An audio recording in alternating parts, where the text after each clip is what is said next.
نعرہ صلوات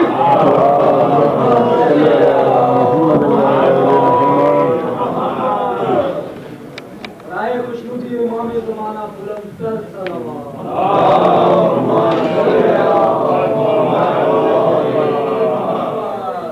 تمام ارواح مومن مومنات مسلمین و مسلمات کے لیے، تمام شہداء اسلام کے لیے، تمام شہداء کربلا اسرائے کربلا کے لیے، اور جو آپ متعلقین ہیں ان سب کے لیے ایک سورہ فاتحہ اور 3 مرتبہ سورہ اخلاص۔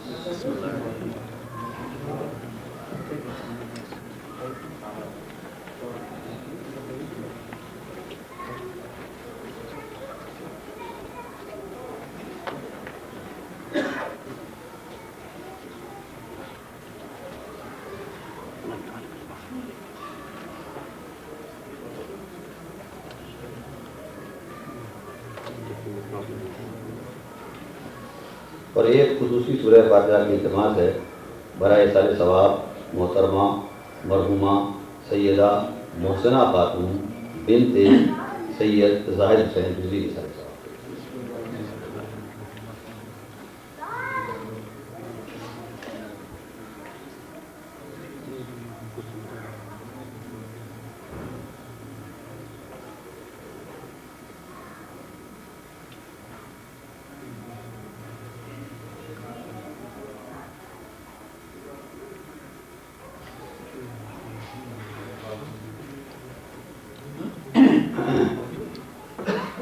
اعوذ باللہ من الشیطان اللعین الرجیم، بسم اللہ الرحمن الرحیم،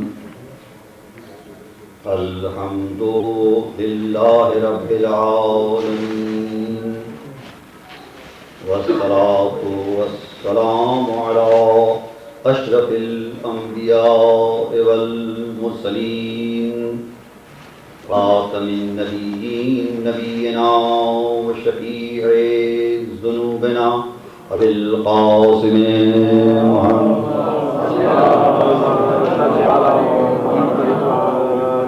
واہل بیتہ الطیبین الطاہرین المعصومین المظلومین الذین اذهب اللہ عنہم الرجس وطہرہم تطہیرا۔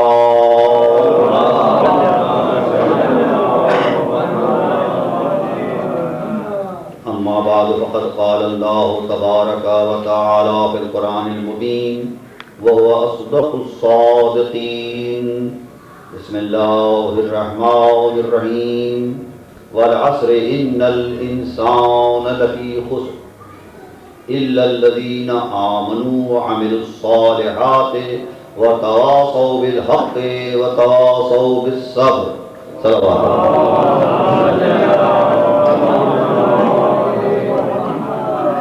نام سے اللہ کے جو بے حد مہربان مسلسل رحم کرنے والا ہے۔ 30ویں پارے کا یہ مشہور سورہ ہے سورہ العصر۔ اس کی فضیلت یہ ہے کہ فرمایا جناب امام جعفر صادق صلوات اللہ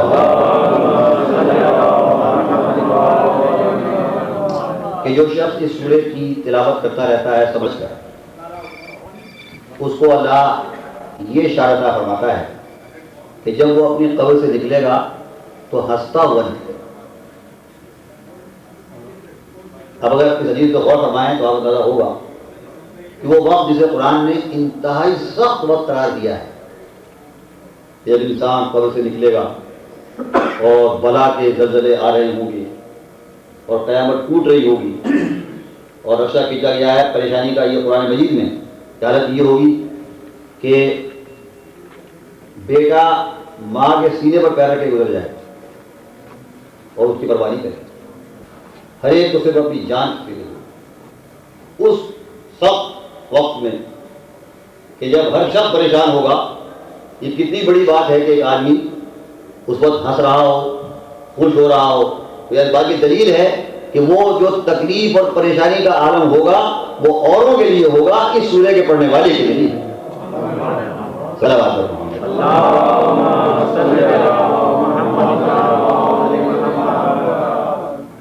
اور دوسری فضیلت اس سورہ کی یہ ہے کہ میرے اور آپ کے چوتھے امام امام علیہ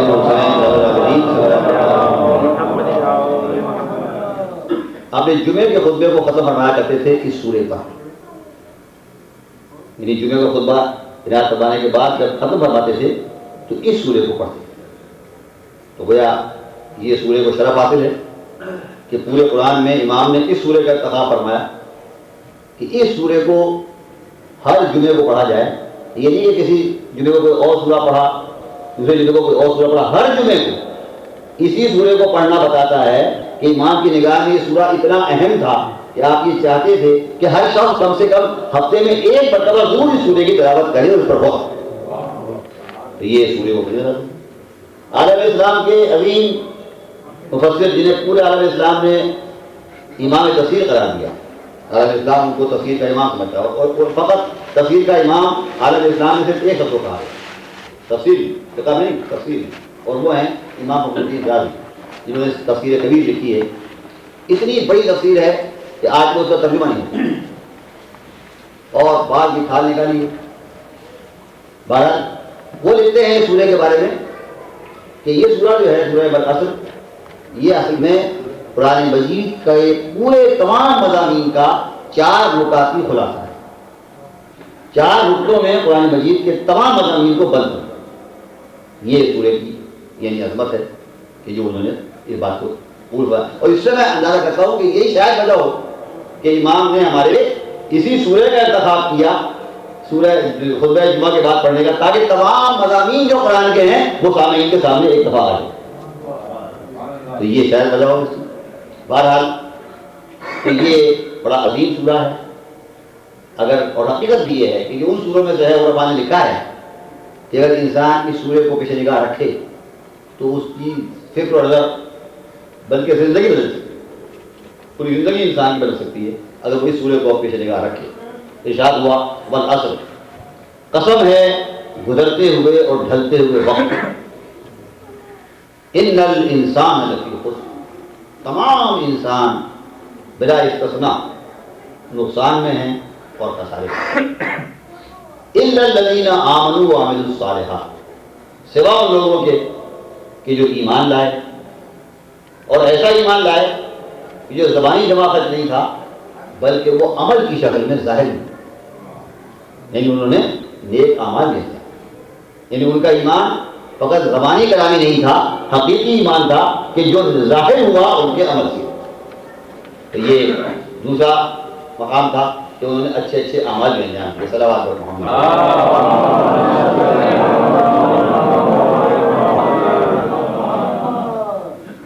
تو وقت کے نقصان سے وہ بچ جائے گا کہ جو ایمان لائے گا اور نیک عمل انجام دے گا.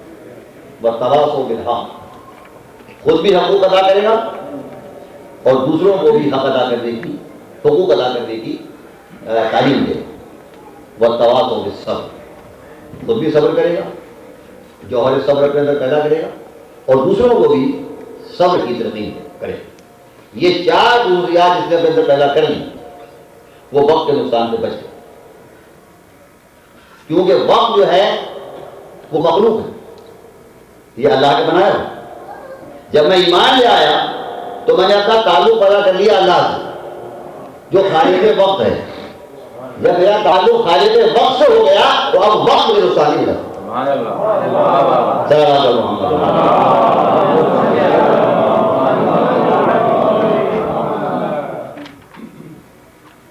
ایک فارمولہ ہے یہاں، میں آپ کو دیتا ہوں فارمولہ کہ ہر چیز یہاں فنا ہے. تو ہم اپنی آنکھوں سے دیکھ رہے ہیں، نہ یہاں دنیا کا آدمی رہنے والے ہیں نہ یہاں کی چیزیں رہنے والی ہیں. سوال ایک تغیر کو ہے زمانے میں، سکون محال ہے قدرت کے کارخانے. یہاں تو اور قرآن نے تو بڑے صاف صاف انداز میں کہا، 2 ٹوک الفاظ کہ کل نفس ذائقۃ الموت، ہر شخص کو یہاں موت کا ذائقہ چکھنا.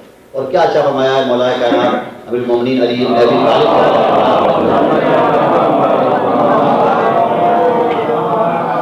فرماتے ہیں اول تو یہ دنیا کیا مال و دولت رہنے والی چیز نہیں، یہ ختم ہو جاتی ہے، کتنے بات ختم ہو گئی. اور اگر یہ رہ بھی گئی تو کا باقی رہے گا ان کے لیے؟ یہ رہ جائے گی تو نہیں رہے. تو ہر چیز یہاں پانی. اب سوال یہ کہ پانی چیزوں کو کیسے باقی رکھا ہے. تو اس کا فارمولہ جو قرآن نے دیا ہے وہ یہ دیا ہے کہ جس چیز کو بھی جو پانی چیز ہے اگر تم اللہ سے متعلق کر دو گے, اس کا تعلق اللہ سے جوڑ دو, تو وہ پانی جو ہے وہ باقی ہو جائے.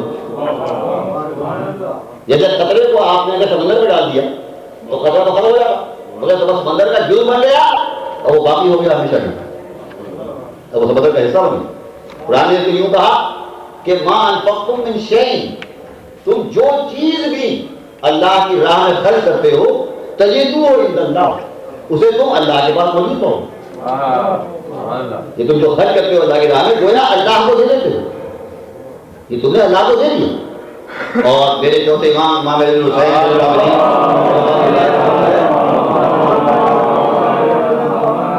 آپ کا طریقہ یہ لکھا ہے کہ جب کوئی سائل آپ کے پاس آتا تھا تو آپ خود اس کے پاس جاتے تھے اور پہلے اس کا ہاتھ چومتے تھے سائل, اور اس کے بعد جو خدمت کرتے تھے وہ کرتے تھے, اور اس کے بعد سائل سے کہتے تھے کہ تم میرے لیے دعا, امام تم میرے لیے دعا. امام غزالی نے احیاء العلوم میں اس بات کا اعتراض کیا. وہ لکھتے ہیں کہ صاحب یہ تو عجیب سی بات ہے کہ سائل کو آپ نے دیا اس کے بعد کہہ دیا کہ بھائی اب ہمارے والے دعا کی. امام کے طور پہ اعتراض کیا کہ یہ کوئی عجیب سی بات لگتی ہے کہ آپ نے تھوڑا سا کچھ احسان کیا اور فوراً اس کا بدلہ مانگ لیا کہ بھائی آپ میرے والے دعا کی. ایسے تو سمجھے نہیں, امام نے جو عمل کیا یہ بہت اعلیٰ. اعلیٰ اس لیے ہے کہ دیکھیے جب انسان کچھ دیتا ہے کسی کو تو اس کے دماغ میں قسم کا تکبر پیدا ہو, احساس برتری پیدا ہو, یہ احساس پیدا ہوتا ہے کہ میں بلند ہوں اور لینے والا پست ہے, میرا ہاتھ اونچا ہے اس کا ہاتھ نیچا ہے. تو یہ قسم کا احساس پیدا ہوتا ہے اس کے اندر کہ میں کوئی بڑی چیز ہوں کہ یہ میرے آگے ہاتھ پھیلا رہا ہے. اب وہ تکبر وہ زہر ہے نیکی کے لیے, یہ شیطان کی طرح ہوگی. یہ کام شیطان کرتا ہے, پہلے تو روکتا ہے. شیطان کا پہلے کام تو یہ ہوتا ہے کہ میں کوئی نیک کام کروں گی تو پہلے قرآن میں کارنامہ کہتا ہے اگر تو نے یہ مال دے دیا تو فقیر ہو جائے گا. پہلی بات تو یہ. اب میں نہیں مانتا اگر اور دے دیتا ہوں تو اب وہ یہ چاہتا ہے کہ اس نیکی کو ختم کروں. تو پھر ختم کرنے کے لیے ہوتا ہے میرے دماغ میں تکبر پیدا کرتا ہے کہ صاحب دیکھیے میں کیسی بڑی چیز ہوں کہ فلاں صاحب نے میرے آگے ہاتھ پھیلایا اور میرا ہاتھ اونچا رہا اور کہا نہیں. تو اب میرے دماغ میں تکبر پیدا ہوتا ہے کہ میں کوئی بڑی توپ. تو یہ جو امام نے عمل کروایا نا کہ فوراً دینے کے بعد اس نے کہا کہ یہ دعا کرو, یہ اس تکبر کو توڑنے کے لیے کہ اگر اس نے مجھ سے سوال کیا تھا تو میں بھی اس سے سوال کر رہا ہوں, اگر وہ سوالی ہے تو میں بھی سوالی ہوں. صلوات محمد.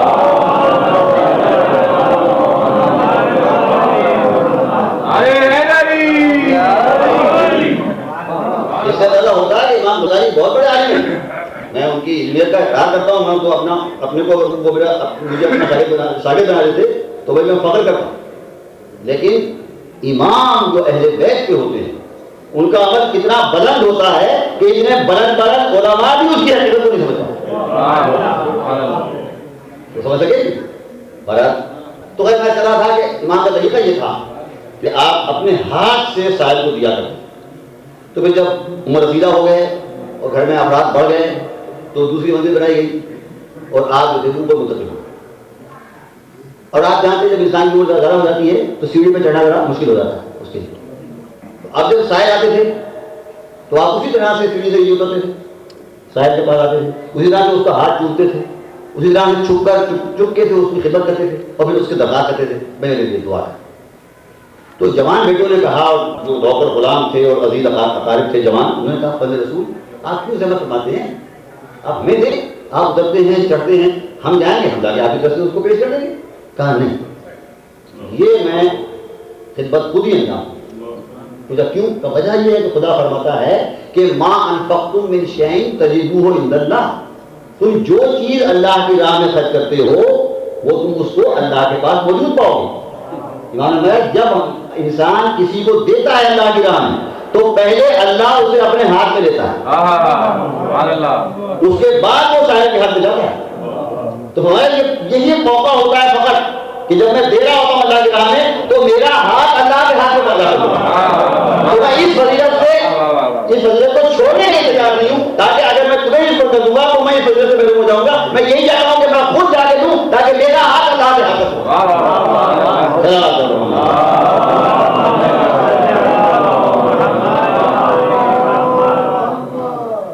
تو میں اتنا تک یہ فارمولہ ہے کہ جو چیز آپ یہ چاہتے ہیں کہ وہ ہمیشہ باقی رہے، اس کو آپ اس کے حوالے کر دیں جو ہمیشہ باقی رہنے والا ہے. وہ ہے اللہ کی ذات. اگر آپ نے مال کو دے دیا وہ ہمیشہ کے لیے باقی رہے گی، جان اگر اس طریقے دے دی وہ ہمیشہ کے لیے باقی رہے گی. لا تحسبن الذین قتلوا فی سبیل اللہ اموات. قرآن نے کہا کبھی دماغ میں سوچنا ہی نہیں کہ جو اللہ کی راہ میں قتل ہو گئے وہ مردہ ہیں. دیکھیے یہاں دو لوگ بیٹھے ہوئے ہیں، تمام جتنے بھی فقہا ہیں، حنفی، مالکی، شافعی، حنبلی، کسی سے جا کے پوچھی جا، میں چلے سے کہتا ہوں ان سے پوچھیے. دیکھیے کتنا بھی برا خیال انسان کے دماغ میں آئے، جب تک وہ خیال ہے وہ گناہ نہیں. مطلب مجھے کسی سے دشمنی ہے، میں بیٹھا ہوں سوچ رہا ہوں کہ میں اس کو قتل کروں، لے کے جاؤں پستول اور تمام گولیاں ان کے سینے پہ کھائی. بہت برا خیال ہے، کوئی شک نہیں، مانتا ہوں برا خیال. لیکن آپ کسی فقیر سے پوچھیے یہ سوچنا گناہ نہیں ہے. اتنا بڑا خیال ہے مگر سوچنا یہ بھی اللہ کا کرم ہے، یہ اللہ کا کرم ہے کہ اس نے اگر یہ چاہتا تو گناہ کو گناہ کرا دیتا، مگر اس نے میرے ساتھ ہماری کمزوری کو دیکھ کر یہ رعایت کی کہ میں اگر سوچ رہا ہوں فقط کروں گا تو گناہ ہو جائے. لیکن جب تک میں سوچ رہا ہوں اتنی بری بات سوچ رہا ہوں، کتنی بری بات سوچ رہا ہوں کہ فلاں تو میرا دشمن ہے اور میں چاہتا ہوں پستول بھر کے لے کے جاؤں تمام گولیاں اسے سینے پہ کھائیں اور طرح سے میرے سامنے جان. کتنا بھی سوچوں، 100 دفعہ بھی سوچوں، بری بات تو ہے تو گناہ نہیں لکھا جائے گا. گناہ جو لکھا جائے گا جو میں جا کے اس کو واقعی گولی ماروں. ٹھیک ہے، یہ تمام فقہا کرتی ہے، یہ فقہ جابری کی بات نہیں کر رہا ہوں، تمام فقہا کرتی ہے کہ گناہ جب لکھا جاتا ہے جب اسے انجام دیا جائے، جب تک سوچا گیا وہ گناہ نہیں. مگر کمال ہے کتنا ہی بڑا گناہ ہو، سوچنا گناہ نہیں. وہ فرمایا لا تحسبن الذین قتلوا فی سبیل اللہ اموات، جو اللہ کی راہ میں قتل ہو گئے ہیں ان کے بارے میں سوچنا بھی نہیں کہ وہ مردہ. سوچنا بھی نہیں، سوچنا بھی حرام ہے. کہنا تو بڑی بات ہے، اگر دماغ میں سوچا کہ جو اللہ کی راہ میں قتل ہوا وہ مردہ ہے تو آپ نے حرام کہا. قرآن کی تو کتنی تابناک زندگی ہوگی وہ اور کتنی بھرپور زندگی ہوگی وہ کہ جس کے بارے میں سوچنا بھی حرام ہے کہ وہ مردہ. کیونکہ اس نے جان اللہ کو دی، کیونکہ اس نے جان اللہ کو. کیا اچھا یہاں سے پوچھا جاتا ہے ملائکہ کائنات امیر المومنین علی ابن ابی طالب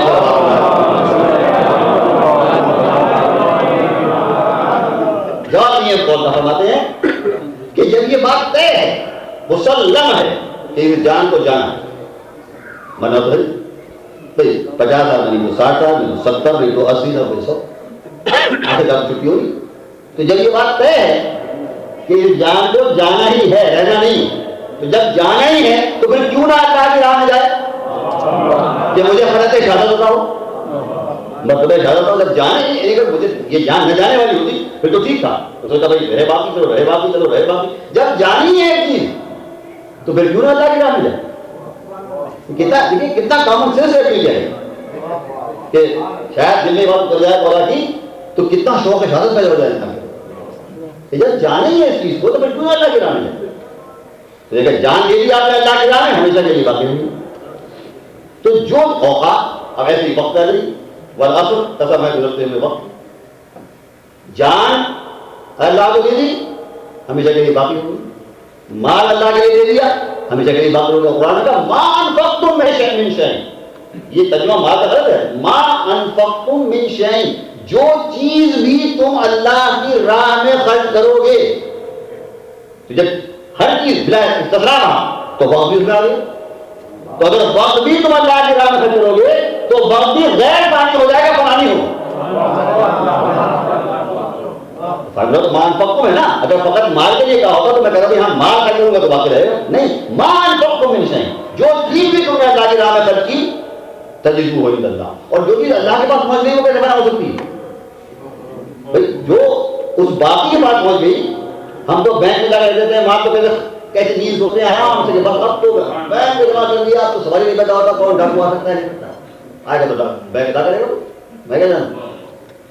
تو آپ دیکھیے بینک پر تو اتنا اعتماد ہے اور مالک پہ اعتماد نہیں. کیا اچھا مجھے بولا جا رہا ہے میرے چھٹے امام جعفر صادق صلی اللہ علیہ وسلم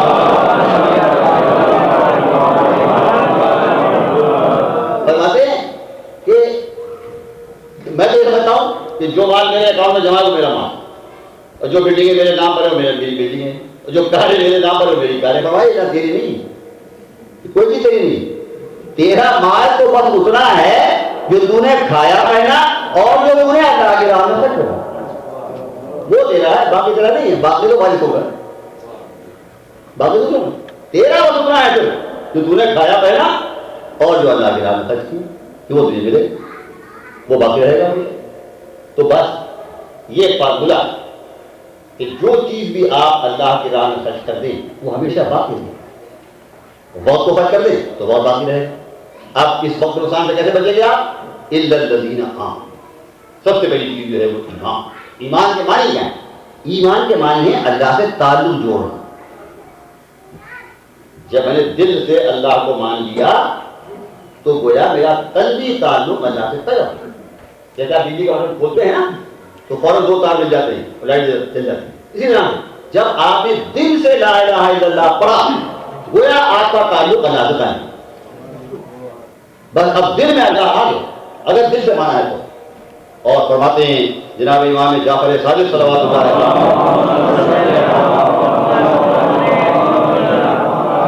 حدیث قدسی ہے کہ خدا فرماتا ہے رسول کافی، خدا فرماتا ہے کہ میں نہ زمینوں میں سما سکتا ہوں اور نہ میں آسمانوں میں سما سکتا ہوں.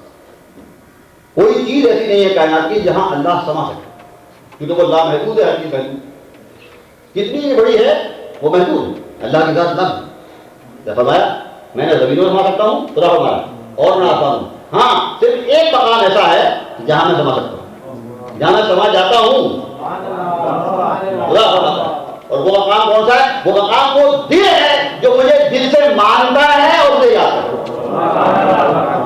تو میں سمجھ اس لیے فرمایا امام نے کہ مومن کا دل جو اللہ کو مانتا ہے وہ عرش الہی ہے. عرش کا مقام ہے نا، عرش پہ اللہ بیٹھا ہے. عرش اصل میں عرش کہتے ہیں عربی میں اونچی جگہ. بادشاہ لوگ بیٹھے تھے اونچی جگہ سے تخت، تو تخت کو عرش کہتے ہیں. اور تخت جب اس زمانے میں بادشاہ کے بیٹھنے کی جگہ ہوتی تھی تخت کہتے ہیں وہ تخت حکومت، وہ بیٹھا تھا اس میں تو گویا بادشاہ کی جگہ. عرش کے معنی تخت حکومت، تخت سلطنت. تو یہ دل جو مومن کا ہے یہ عرش الہی، یہاں اللہ رہتا ہے. یہ مقام ہے کہ جہاں پر اللہ سما سکتا ہے. دل ہمارے صوفیہ نے بڑا اچھا لکھا ہے. صوفیہ کرام لکھتے ہیں کہ اصل جو کعبہ ہے وہ یہ دل ہے. یہ جو کعبہ مکے میں ہے یہ مجازی گھر ہے اللہ کا، سمپل، اصلی نہیں. اصلی کعبہ جو ہے وہ یہ دل ہے، یہاں اللہ واقعا رہتا ہے. وہ تو اللہ نے کہہ دیا گھر بس اس لیے گھر، صرف اس لیے کہ اللہ نے کہہ دیا بیٹی بس اس لیے نسبتی. لیکن واقعی جہاں اللہ رہتا ہے وہ مومن کا دل ہے. اب یہاں انہوں نے عجیب بات لکھی، وہ مجاز ہے اور یہ حقیقت ہے. شاعری کہتے ہیں دل بدست عارت دل بدست عارت کہ حج اکبر ہے. مومن کا دل خوش کر دے یہ حج اکبر ہے. اس کعبے کا طواف حج اکبر ہے، مومن کا دل خوش کرنا حج اکبر ہے. اور یہ شعر نہیں ہے، یہ شاعری کا شعر فقط نہیں ہے جناب، اس کے پیچھے حدیث ہے. فرماتے ہیں میرے چھٹے امام جعفر صادق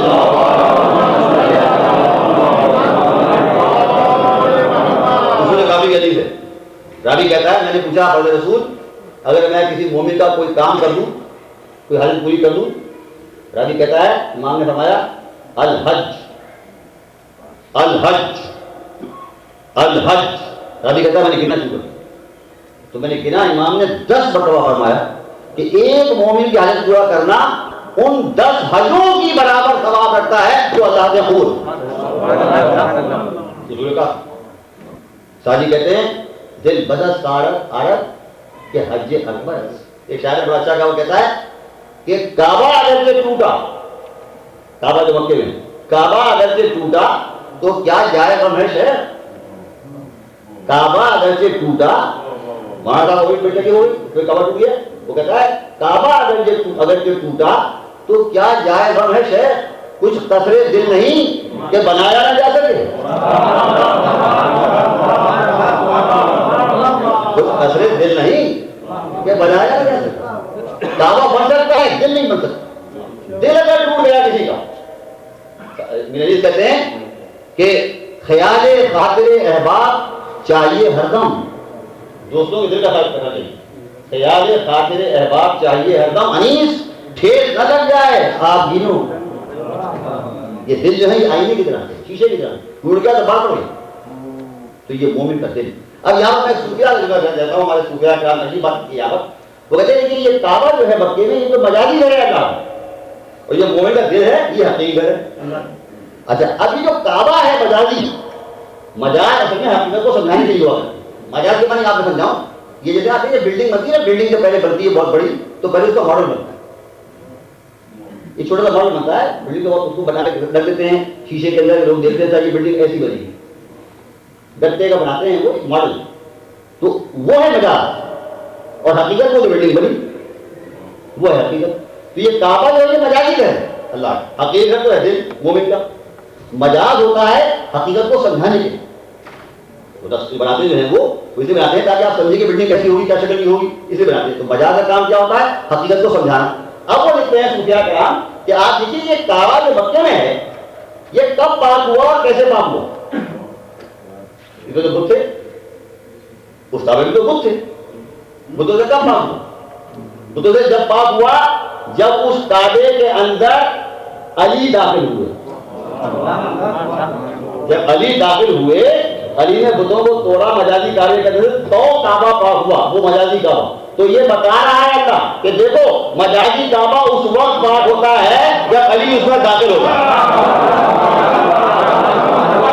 اگر تم چاہتے ہو کہ اپنے حقیقی کعبہ دل کو پاک کرو تو یہ دل بھی اسی وقت پاک ہوگا جب علی کی محبت دل میں پاک ہوگا.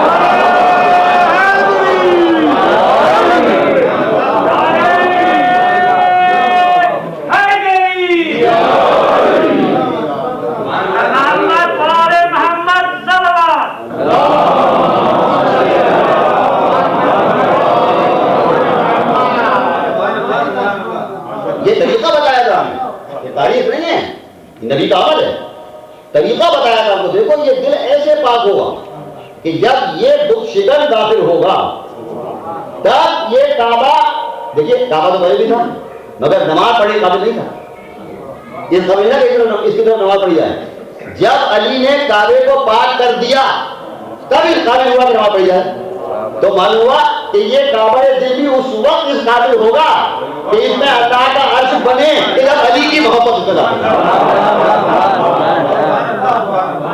اور پھر میں پورے چلیں سے کہتا ہوں، آپ تمام لٹریچر پڑھ جائیے اسلامک لٹریچر. اس میں میں کوئی یعنی بتا نہیں کروں گا، میں کسی پر چوٹ نہیں کر رہا ہوں، خدا کی قسم کسی پر چوٹ نہیں کر رہا ہوں. آپ اس سمجھیے گا میں کوئی چوٹ کر رہا ہوں. میں تمام بزرگان دین کا احترام کرتا ہوں، لیکن مجھے دکھا دیجیے کہ کسی بھی بزرگ کے لیے، کسی بھی وداؤٹ ایکسیپشن حضور نے فرمایا ہو کہ فلاں بزرگ کی محبت ایمان ہے اور عبادت. کسی کے لیے ہاں بس ایک کے لیے کہا کہ حب علی عبادت، علی کی محبت کرنا بھی عبادت. تو جب محبت ہوگی تو علی دل میں داخل ہوگا تو علی کو تو کعبہ دل پاک. حب علی، پہلے کہا ان نظر الی وجہ علی عبادت، علی کے چہرے کو دیکھنا عبادت. یہ بھی کسی نے نہیں کہا، کسی بزرگ نے نہیں کہا، بس صرف علی کے لیے کہا ان نظر الی وجہ علی عبادت. اور میں نے پڑھا اس میں سوایت مورخہ میں کہ بہت عظیم بزرگ حضرت ابوبکر، وہ حضرت عائشہ فرماتی ہیں کہ مطلب میرے گھر میں تشریف فرماتے، حضور بھی تشریف فرماتے ہیں، حضرت تشریف فرماتے، اور میرے بھائی جو ماجد جو تھے وہ مسلسل علی کو دیکھتے جا رہے، نگاہ ہٹاتے نہیں. تو میں نے اپنے والد سے پوچھا کہ بابا جی کیا بات ہے، آپ مستقبل بس علی کو دیکھے جا رہے ہیں اور کوئی کام ہی نہیں کرتے. تو فرمایا میں کیا چورا دیکھوں؟ حضور نے فرمایا ہے النظر الی وجہ علی عبادت، علی کے تو چہرے کو دیکھنا بھی عبادت۔ آواز بلند نعرہ صلوات۔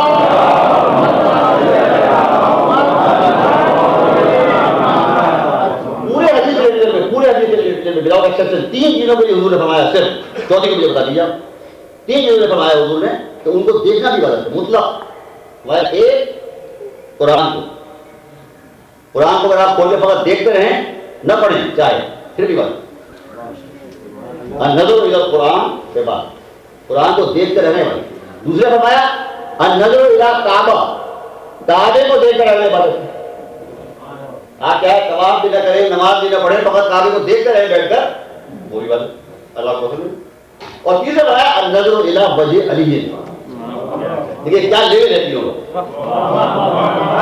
کیا لیول ہے؟ یا قرآن کو دیکھنا عبادت ہے، یا کعبے کو دیکھنا عبادت ہے، یا علی کے چہرے کو۔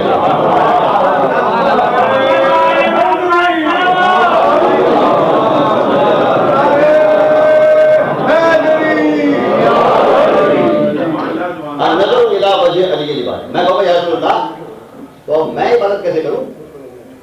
میں تو محروم ہو گیا یار، کیونکہ میں تو خالی زمانے میں بھائی چہرے کو تو وہی دیکھے جو زمانے میں تھا، میں کیسے دیکھ سکتا ہوں علی کا چہرہ؟ تو میں محروم ہو گیا عبادت سے۔ تو حضور کہا کہ نہیں، اس عبادت سے محروم نہ ہونا۔ اگر چہرہ نہیں دیکھ سکتے تو پھر ذکر علی پھر علی کا خود کا ذکر کرنا بھی عبادت، یہ ذکر بھی عبادت ہے۔ علی کی فضیلت بیان کرنا بھی عبادت ہے، علی کو یاد کرنا بھی عبادت ہے، علی کی تعریف کرنا بھی عبادت ہے۔ تو میں ہوتا تو پوچھا یا رسول اللہ اگر کبھی ایسا وقت آ جائے کہ زبانوں پر پہلے رہ جائیں، زبانیں کاٹی جانے لگے، خیر زبان میسم کی مثال علی پر موجود ہے کہ علی کے ذکر پر زبان کاٹ دی۔ اور آج کی سعودیہ میں آپ جائیں، آپ کھل کے علی کا ذکر نہیں کر سکتے، چھپ کے تہواروں میں کیا جاتا ہے ذکر، میں بھی وہاں سے آ رہا ہوں۔ تو اگر کبھی ایسا زمانہ آ جائے کہ صاحب علی کے ذکر پر پہلے بیٹھ جائیں، زبانوں کو پہلے بٹھا دیے جائیں کہ میں علی کا ذکر کر سکوں ہی نہیں، تو حضور کہیں گے نہیں پھر بھی اس عبادت سے ضرور مت رہنا، اس عبادت کو مت چھوڑنا۔ اگر ذکر نہ کر سکو تو پھر حب علی یہ بات، پھر علی کی محبت کی عبادت ہے۔ بھائی زبانوں پر پہلے بیٹھ سکتے ہیں، دلوں پر پہلے بیٹھ سکتے ہیں۔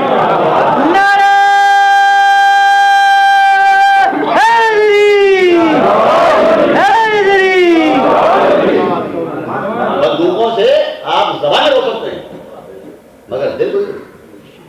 دیکھیے کیسے نادان تھے جنہوں نے عید البقیع کے روزوں کو اڑا دیا توپ سے، اور بڑے خوش ہوئے کہ یہ ہم نے تو روزے توڑ دی۔ پر کتنے ہیں وقت تم نے ایک روزہ توڑا، ہر مومن کے دل میں روزہ بنے، اب لاکھوں روزے بنے، ہر مومن کے دل میں روزہ بنا ہوتا دیکھا آپ نے؟ تو فرمایا حب علی یہ بات، علی سے محبت کرنا بھی عبادت ہے۔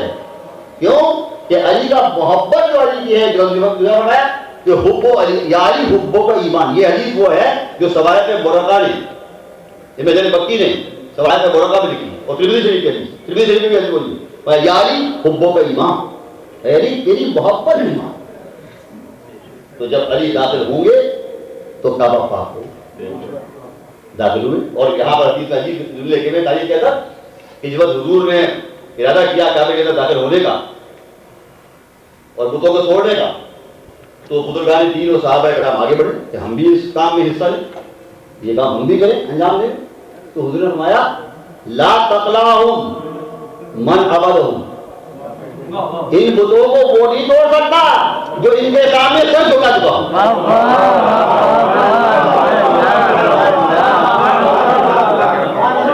انہیں وہی توڑے گا جس نے کبھی دکھا سب پہ جھکا۔ اور یہ بھی فضیلت ایک علی کو حاصل ہے۔ پھر میں تذکرہ کر رہا ہوں خدا کی قسم، تمام بزرگان دین کا احترام کرتا ہوں، لیکن آپ تمام ہجرت پڑھ جائیے، جتنا بھی ہجرت ہے عالم اسلام سب کے لیے آپ کو ملے گا رضی اللہ تعالیٰ، رضی اللہ تعالیٰ، اللہ ان سے راضی ہو جائے، اللہ ان سے راضی ہو جائے، خدا کے راضی ہو جائے۔ لیکن جب علی کا نام آتا ہے تو کہتے ہیں کرم اللہ ہو، یہ وہ چہرہ ہے جسے اللہ نے یہ عزت دی ہے کہ یہ کبھی غیر اللہ کے سامنے نہیں وہ چہرہ۔ تو کہا لا تقلعہم من عبدہم، ان بتوں کو نہیں توڑ سکتا جو ان کو پوچھ چکا. اور میں یہی پہ کہتا ہوں کہ علی آگے بڑھے اور علی بت توڑے آگے اگلے صبح میں ہم. میں اس جگہ کہتا ہوں کہ یہ بات ثبوت ہے کہ نہ علی نے کبھی بتوں کے سامنے سر جھکایا اور نہ ابو طالب نے کبھی بتوں کے سامنے. ثبوت یہ ہے کہ عرب بڑے زبان دراز تھے. عرب کے تو معنی ہے زبان دراز. عرب کے تو معنی میں یہی ہے. لفظ عرب کے معنی ہے جس کی زبان خوب چلتی ہے اور عجم کے معنی ہے گوا. سارے دنیا کو کہتے تھے عجم یعنی گونگے ہیں, اپنے کہتے تھے عرب یعنی ہم زبان دراز. تو عرب جیسے زبان دراز جب علی کو دیکھا ہوگا بتوں کو توڑتے ہوئے اور اگر ابو طالب نے سجدہ کیا ہوتا کبھی بتوں کو تو یہ عرب شاید ڈک رہے تھے, یہ عرب ابھی خاموش ڈک رہے تھے. یہ نہ کہتے ارے تو آج بتوں کو توڑ رہا ہے تو تیرا باپ کے سامنے سر جھکا رہا ہے.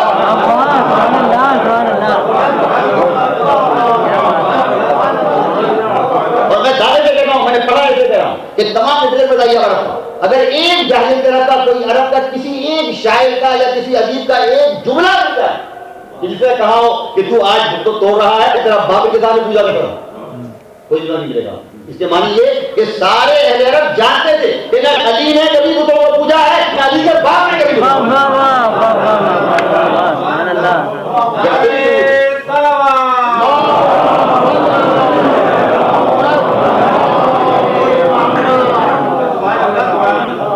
یہ تاریخی ثبوت ہے, ادبی ثبوت ہے کہ عرب کے زبان میں اتنی زبان کو ہم جان.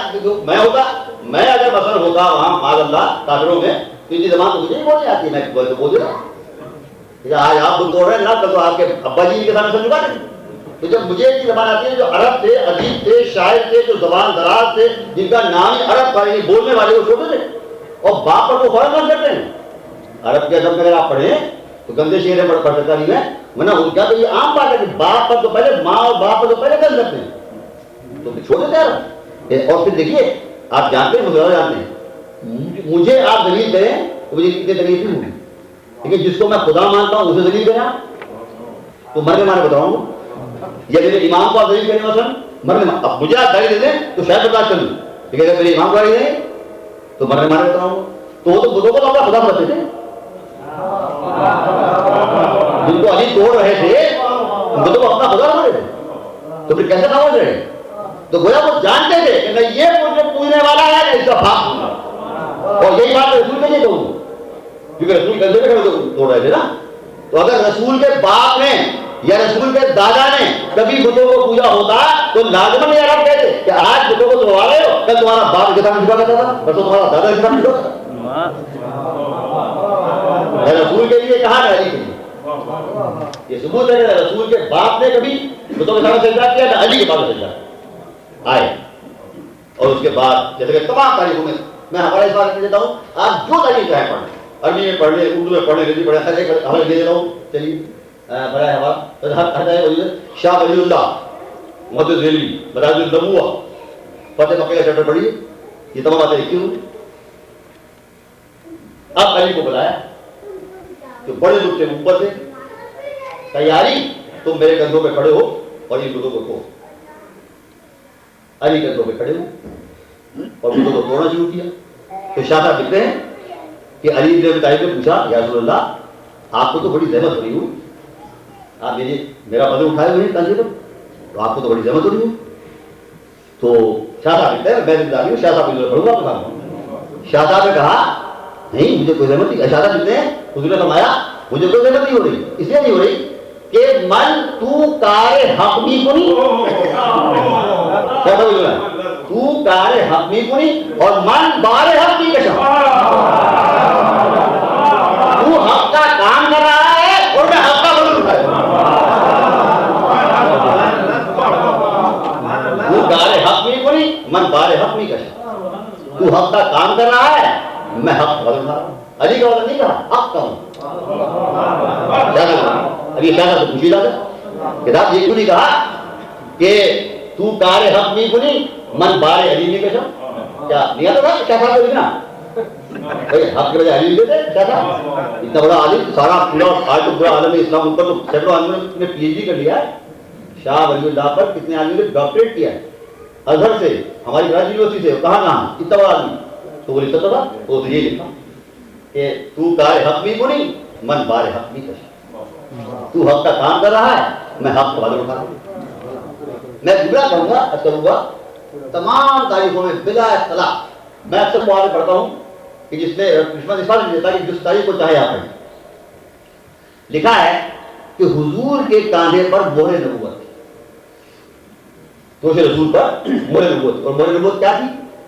مہر نبوت یہ تھی کیونکہ بہت سے لوگوں نے دیکھی ہو نام اپنی تاریخ کے اندر جنہوں نے اس مہر کو دیکھا صحابہ کرام، تو مہر نبوت یہ تھی کہ ایک کندھے پہ لکھا ہوا تھا اللہ کے ہاتھ سے لا الہ الا اللہ، اور دوسرے کندھے پہ لکھا تھا محمد رسول اللہ، یہ تھی مہر نبوت۔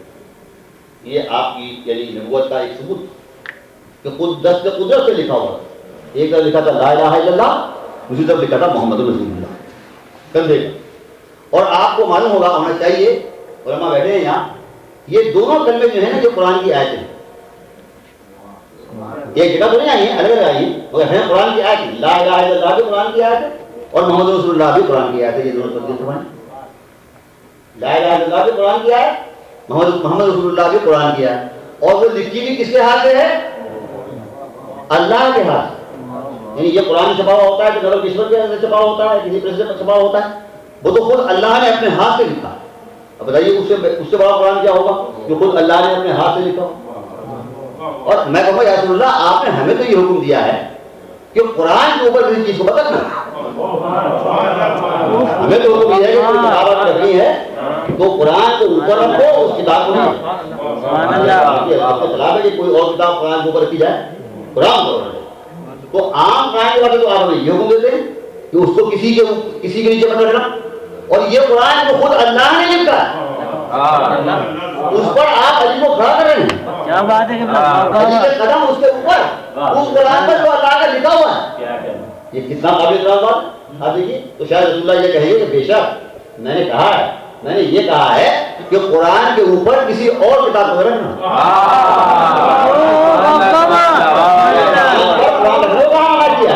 میں تو قرآن کامل پر قرآن نازل کو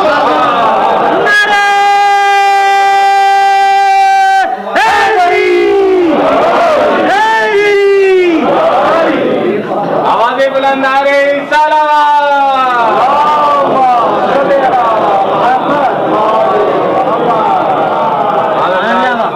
اتنا تو ماننا پڑے گا کم سے کم کہ اگر علی کا مرتبہ قرآن سے کم ہوتا تو ہرگز رسول یہ گوارا نہ کرتے۔ یہ قرآن اور علی کو بدل، یہ قرآن کو بدل کرنا بتاتا ہے کہ رسول کی نگاہ میں اگر علی کا مرتبہ قرآن سے زیادہ نہیں تھا تو قرآن کے سے کم بھی کم بھی نہیں، اسی بات نے کہا بلند کرنے دو۔ اور اس کے بعد شاہ صاحب لکھتے کہ رسول نے پوچھا اے علی تم کیا محسوس کر رہے ہو؟ شاہ صاحب لکھتے میں یا رسول اللہ میں تو اپنے کو اتنا بلند محسوس کر رہا ہوں، اتنا بلند محسوس کر رہا ہوں کہ عرش الہی کے ملائکہ کی تسبیح کی آوازیں سن رہا ہوں، عرش الہی کی تسبیح سن رہا ہوں، ملائکہ اتنا بلند اپنے آپ کو آپ ایک اندر۔ میں کہا کرتا ہوں کہ بس یہاں آگے پہچانو علی کا قد نکلا ہے،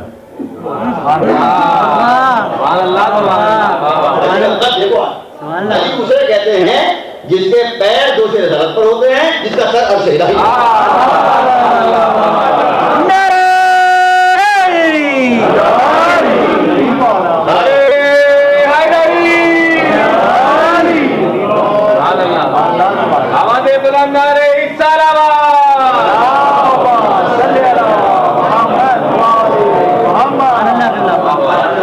یہ ہے علی کا قد۔ دیکھ لو آپ یہ کوئی میں ایبسٹریکٹ فلسفہ نہیں کر رہا ہوں، آپ کو دکھا رہا ہوں کہ پیر دوشے رسالت پر ہیں اور سر عرش الہی پر۔ میں کیوں نہ کہتا ہوں اس کو آپ کے لیے ایک قسم کا تعارف بتایا سمجھیے گا۔ ایک اسٹیٹمنٹ ہے کہ جب حضور کے معراج کو میں نے دیکھی، حضور کے معراج تو یہ تھی کہ حضور کے پیر عرش الہی پر تھے، حضور کے پیر عرش الہی پر تھے، اور علی کی معراج کیا ہے؟ علی کی معراج یہ ہے کہ علی کے پیر دوش رسالت پر ہیں۔ یہ علی کی معراج، یہ علی کی معراج، یہ علی کا مقام۔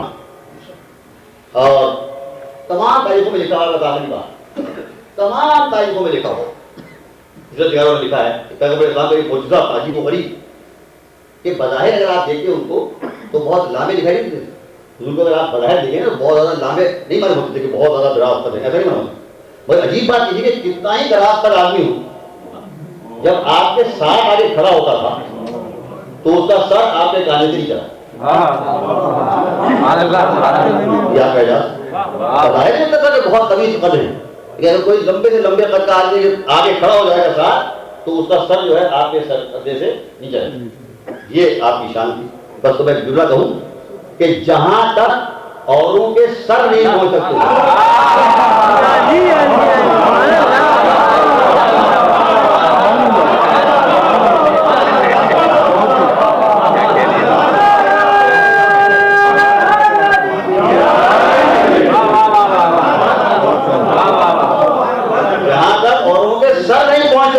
وہاں پر علی کے قدم ہوتا ہے. آواز بلند نعرہ صلوات.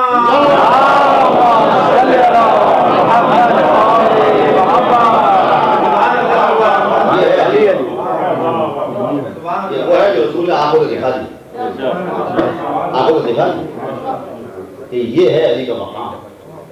اور بس ختم کیا میں نے. یہی فضیلتیں تھیں جو دنیا کی آنکھوں میں کھٹکتی ہیں. علی سے دشمنی کیوں تھی؟ اصل کیا علی نے کس کو نقصان کیا نہیں پہنچایا؟ علی کی اولاد نے کسی کو کیا نقصان پہنچایا؟ علی کی بیٹیوں نے کون سا قصور کیا کہ آج ہم اس بات پر رونے کے لیے بیٹھے کہ بازاروں اور درباروں میں کسی جائے؟ اللہ کتنی بڑی خوشی ہے. اللہ آپ سوچے بات یہ کہ میں پڑھنے کا آدمی ہوں اور آپ سننے کے آدمی، اس لیے ہم پہ ایسا نہیں ہوتا. ورنہ ذرا کبھی دل سے سوچیے گا تنہائی میں کیا گزری ہوگی علی کی بیٹیوں جب کوفے کے شہر میں رسن بستہ سب برہنہ داخل ہوئی. وہی شہر جہاں 4 سال باپ کے زینب کبریٰ کا یہ مقام تھا کہ تاریخ کو لکھا ہوا ہے کہ مردوں نے آ کر امیر المومنین سے عرض کی کہ فرد رسول امیر المومنین ہماری عورتیں یہ چاہتی ہیں کہ جناب زینب کبریٰ سے درس قرآن حاصل کریں، قرآن پڑھیں. تو جملہ لکھا ہوا میں کیا کہوں، میں کیا کر سکتا ہوں. قرآن نے فرمایا میں تمہاری درخواست اپنی بیٹی تک پہنچا دوں گا، اب یہ اس کی مرضی ہے کہ اجازت دے. اللہ اکبر. آپ دیکھیے مقام امیر المومنین باپ بھی ہیں، امیر المومنین بھی ہیں. کہتے کہتے ہاں ٹھیک ہے. اور کون سی بات درس قرآن، قرآن پڑھنا.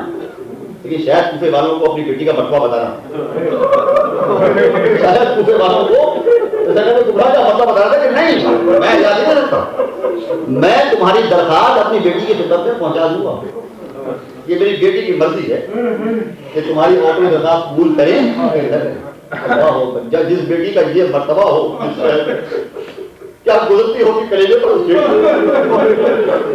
کہ اسی شہر میں سر برہنہ رسن بستہ دنیا تماشا دیکھ رہی ہے. کیا قیامت کا وقت ہوگا. میں اور پھر جب مسجد کوفہ میں آئی ہوں، آج میں سوچتا ہوں جب مسجد کوفہ جاتا ہوں کہ جب اس مسجد کی در و دیوار کو دیکھا ہوگا تو کیا گزری ہوگی زینب کبریٰ کے کلیجے پر. یہ وہی مسجد ہے جہاں میرا بابا نماز پڑھا کرتا تھا، یہ وہی مسجد ہے جہاں میرا بابا خلافت کے خطبے دیا کرتا تھا. اور پھر اسی وقت کے ٹائم میں لا کر علی کی بیٹیوں کو کھڑا کر دیا گیا. آج میں پوچھتا ہوں مسلمانوں کیا اللہ کے رسول نے مسجدیں بنانے کا حکم اس بات سے دیا تھا کہ مسجدوں میں نبی ذاتیوں کو باہر کر کھڑا کر دیا جائے اور مسلمان اس کا سمجھ سکے؟ کیا مسجدیں اس لیے بنائی؟ کون بیان کر سکتا ہے کس مقرر کی زبان میں یہ طاقت ہے؟ میں کہاں سے وہ طاقت لاؤں کہ کیا گزرتی ہوگی زینب کے کلیجے پر. یہ تو ہم پڑھ لیتے ہیں، آپ سن لیتے ہیں. لیکن دیکھیے مصیبت کا فقط پڑھنا کافی نہیں ہے، سننا فقط کافی نہیں ہے. آپ اسے ذرا تصور کیجیے، تصور کے نگاہ سے دیکھیے. اس لیے میں یہ قول پڑھتا ہوں کہ جابر امام صاحب نے فرمایا کہ جس نے ہماری مصیبت کو سنا، جس نے ہماری مصیبت کو سنا اور اس کے دل میں درد اٹھا، درد دل میں. دیکھیے آپ نے آنسو نہیں کہا, میں جس کے دل میں درد ہوں مانا وہ ہمارے ساتھ ہو. فقط یہاں بات نہیں ہوئی, حدیث زیادہ ختم نہیں ہوئی. مانا فی درجات لینا, ہمارے ساتھ ہوگا, ہمارے درجات ہوگا, مگر دل میں درد ہوگا. تو میں سمجھ جاؤں شاید صحیح میں غلط, دیکھیے دل میں درد اٹھے گا جب آپ تصور کی نگاہ سے اس کو دیکھیں, فقط کانوں سے نہیں, تصور کی نگاہ. اپنے کو اس پوزیشن میں اپنے کو محسوس فرمائیں کہ اس پوزیشن میں آپ اپنے کو محسوس تو فرمائیں کہ ایک بیٹی نبی زادی علی کی بیٹی اور اس مسجد میں لائی جا رہی ہے, مسجد جو اللہ کا گھر ہے, جو نانا کے حکم سے بنی ہے, اور وہ مسجد جہاں بابا خطبہ دیا گیا, وہاں نبی زادی لائی گئی. بس کیونکہ خاتون کے گھر ثواب بھی ہے تو اس لیے یہ روایت میں ختم کرتا ہوں. دیکھیے عورت جو ہوتی ہے وہ سینٹیمنٹس کا ایک وہ ہوتی ہے, مطلب ایک مجسمہ, جذبات. عورت کہتا ہے جذبات, محبت کے جذبات, کبھی جذبات ہوتے ہیں. اب آپ کہ زینب پندھی کھڑی ہے اور ابن زیاد تک پہ بیٹھا ہوا ہے, اور پگ کے نیچے تخت میں سر حسین رکھا ہوا ہے. یہ تاریخ کروانا تبری کی, اور ابن زیاد کے ہاتھ میں کنچی ہے, کنچی, اور وہ کنچی سے حسین ابن علی کے ہونٹوں اور دانتوں کو ذرا سوچیے کہ کیا غلطی ہوگی, ذرا ٹکڑا کی کریے, کیا غلطی ہوگی ہمارے امام کے لیے. اللہ, ایک صحابی بتا رہا امام نہیں بولے, اور ایک صحابی تھا سید اکرم برداشت نہیں کر سکا, صحابی کھڑا ہو, اس نے کہا ابن زیاد ان ہونٹوں سے اس غلطی کو ہٹا دے, ان ہونٹوں سے غلطی کو ہٹا دے. اس لیے ہٹائے کہ میں نے اپنی ان آنکھوں سے خود اللہ کے رسول کو ان ہونٹوں اور دانتوں کو جس پر تو غمچی کرتا ہے, ان ہونٹوں کو رسول کو چھوٹتے ہوتے. اللہ, اب ذرا دیکھیے آپ اس کیفیت میں ایک عورت کیا حال ہوتا ہے. بس آپ نے جتنے ہیں میرے روایت کے الفاظ ہیں, تمام تاریخ ناصر میں پڑھ لیجیے تاکہ کسی بات لہو میں پڑھ لیجیے بات. ایک مرتبہ ابن زیاد نے پوچھا شیبر سے کہ بتا علی کی بیٹی کون ہے. آپ سن لیں گے روایت, تو شیبر نے ایک بیوی کی طرف اشارہ کیا, هذه سكينة بنت حسين, هذه أم كلثوم بنت علي, هذه زینب بنت علي. ایک ایک بیوی کا تعارف اشارے کرتے. اللہ, اس وقت اس نے زینب کا تعارف کرایا, ابن زیاد نے دیکھا سر سے پاؤں. اب ایک جملہ سنیے بس, اب ذرا غور کیجیے گا, اور میں اس کے ساتھ اس طریقے کے ساتھ کہوں گا, میں دعویٰ کرتا ہوں بڑے سے بڑا بہادر انسان, بڑے سے بڑا خطیب, بڑے سے بڑا حدیث دنیا اس کو اس سچویشن میں لا کے کھڑا کیا, جس سچویشن میں جا کے زینب کھڑی ہوئی اور بھائی کا سر رکھا ہوا ہے تخت کے اندر, اور اس کے بعد ابن زیاد کہتا ہے زینب, اشارہ کر کے حسین کی طرف, زینب تو نے اپنے بھائی کے الزام کو دیکھا. اللہ, وہی فرماتے ہیں کہ تلواروں کے زخم بھر جاتے ہیں, خنجروں کے زخم بھر جایا کرتے ہیں, زبان کے لگا کے زخم نہیں بھراتے. ہاں ایک کیا خوشی ہوگی ادھر پہ کریجے پر, آپ سوچیے. کہا زینب تم نے اپنے بھائی حسین کے الزام کو دیکھا, میں خدا کی قسم کہتا ہوں بڑے سے بڑا خطیب ہوگا, بڑے سے بڑا حدیث ہوگا, اب بول نہیں سکتے, بے ہوتے گر جاتا, خدا کی قسم بے ہوتے گر جاتا. مگر سلام ہو اس علی کی بیٹی اس علی کی بیٹی کی ضرورت کے اوپر. میرے ماں باپ قربان دنیا میں دعویٰ کرتا ہوں دنیا کی تاریخ کا کوئی سکتی مثال, اور ودیا کو آپ میرا گربان پڑھ کے مجھے پتہ مجھے بتائیے گا, میں شکر گزار ہوں گا. کوئی ایسے ساتھ دکھائیے کوئی اس سچویشن میں کھڑی ہو اور اس سے یہ کہا جائے کہ تو نے اپنے بھائی کا انجام دیکھا. نہ زینب روئی, نہ زینب چیخی, نہ زینب نے سر پیٹا, نہ زینب نے فریاد کی. آپ نے فرمایا ہاں ہاں دیکھا میں نے اپنے بھائی کا بہترین انجام دیا، میں نے اپنے بھائی کا انجام بہترین دیا، میں نے یہ دیکھا کہ میرا بھائی اللہ کی بارگاہ میں پیش ہو، میں نے یہ دیکھا کہ میرے بھائی کو خلعت شہادت عطا ہو، میں نے یہ دیکھا کہ میرے بھائی کو خلعت شفاعت عطا ہو، یہ ہے میرے بھائی کا انجام۔ اور اس کے بعد جب رسول یہ ختم کہ زیاد تو اس کو انجام بتا رہا ہے، تو اس بات کو رسا کرا رکھا ہے اس تشت کے اندر، تو اس کو انجام بتاتا ہے۔ ابن زیاد یہ انجام نہیں ہے، یہ تو ابتدا ہے، یہ تو ابتدا ہے، انجام تو اس دن ہوگا جب میدان قیامت گرم ہوگا اور میرا نانا تیرا گریبان پکڑے ہوئے عرش الہی کے سامنے لائے گا اور انجام کرے گا، اللہ کی بات بارے رہا میری بیٹیوں نے کیوں کر پسند ہو اور دربار ہو گئے گا۔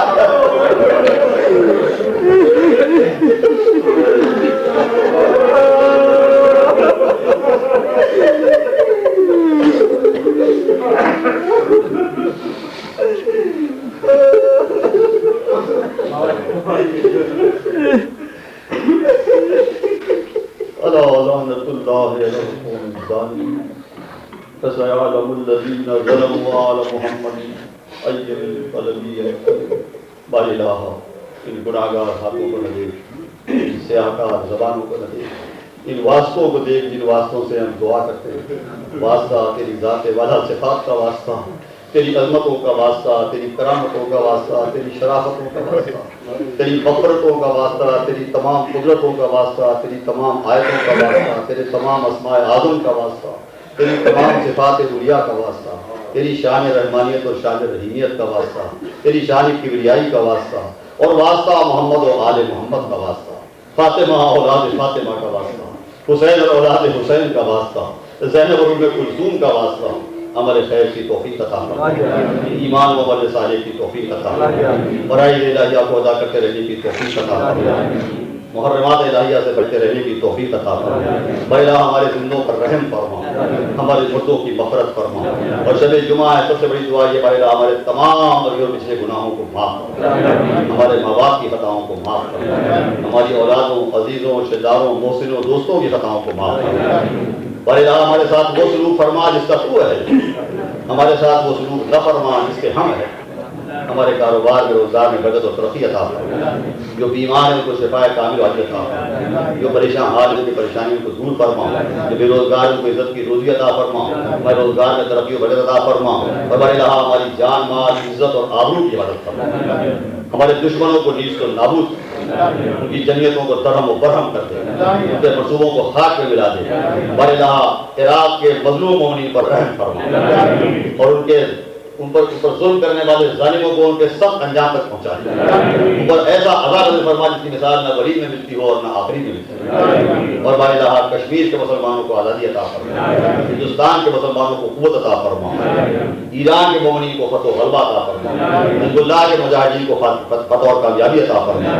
اور مسلمان جہاں جہاں بھی برسر پیکار ہیں بھائی الہ ان کو قوت و طاقت عطا فرما، فتح و غلبہ عطا فرما، اور بھائی الہ حاضرین بدر میں جو لوگ بھی جو تمنائیں حاجتیں الجھنیں پریشانیاں لے کر آئیں بار الہ ان کی دعاؤں کو قبول فرما، ہمارے تمام مسائل کو حل فرما، ہمارے تمام ناقص اعمال قبول فرما، ہمارے ان اداداریوں کو اپنی بارگاہ میں قبول فرما، اور ان مظلومہ کے ثواب کے لیے مجلس دی گئی ہے ان کو اعلیٰ ترین اجر سے نواز، ان کو اعلیٰ علیین میں مقام عطا فرما، ان کو جواد معصومین میں جگہ عطا فرما، محمد و آل محمد سے محبت کرتی تھی انہی کے ساتھ مشہور فرما، اور بھائی الہ ہماری تمام پریشانیاں دور فرما، ربنا تقبل منا انک انت السمیع العلیم، ربنا آتنا فی الدنیا حسنۃ وفی الآخرۃ حسنۃ وقنا عذاب النار وقنا عذاب النار وقنا عذاب النار بحق محمد وآلہ الاطہار برحمتک یا ارحم الراحمین۔ ماتم حسین۔